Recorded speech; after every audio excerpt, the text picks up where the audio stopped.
Hi everyone, I'm Junwen from University of Chicago. Today I'm going to introduce our work on managing data constraints in database-backed web applications. This is a joint work with University of Washington and UC Berkeley. Our motivations come from that firstly, the constraints are often associated with data to describe their properties. For example, how long this title is, or whether the username is unique. And in database-backed web applications, they have large amount of data to process. They face frequent upgrades and data migration. Also, their data are used in multiple layers. So we wonder, how will our constraints managed in real-world database-backed web applications? From the real-world example of Redmine, which is a GitHub similar project management applications, it seems the real-world developers does not manage the constraints well. Redmine has 3 layers to specify the constraints on title. So in the HTML layer, they have specified length to be minimum 1. And in the Rails layer, they have limited the maximum of title to be 60. Also, in the database layer, they have the variable chart of 30 to limit the maximum length. So here comes the problems. When a user tried to add a title within 30 to 60 characters, it will pass the check of the HTML and the Rails layer, but it will fail the database check because it has exceeded the certain limitation. So the MySQL will throw an error and the page will crash. All the field content will lose, and it will throw some unreadable database error that will make the real users frustrated. We have the real pages shown here. We go to the wiki page, we select the title which is long, and then we save this wiki page.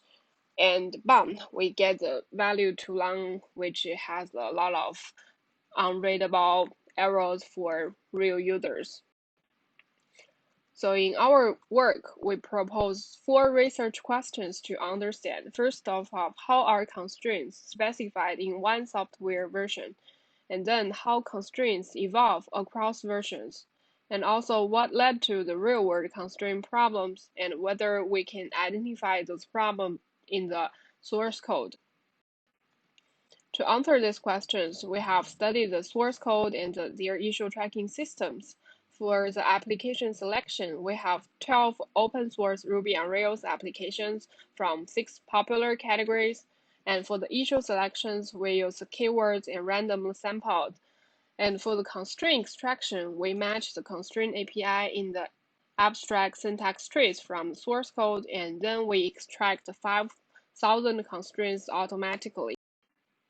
For research question 1 and 2, how are constraints specified in one and across versions? Our data shows that there are a lot of constraints, that 77% of the fields are associated with the constraints, and also 24% of the application constraints are missing in the database layer.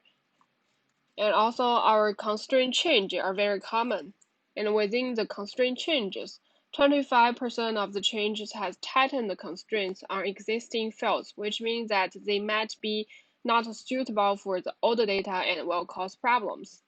For research question 3, what led to real-world constraint problems? We have identified 4 anti-patterns from the 100 issues, which are where the constraints mismatches. And this is exactly the example we show in the motivating examples.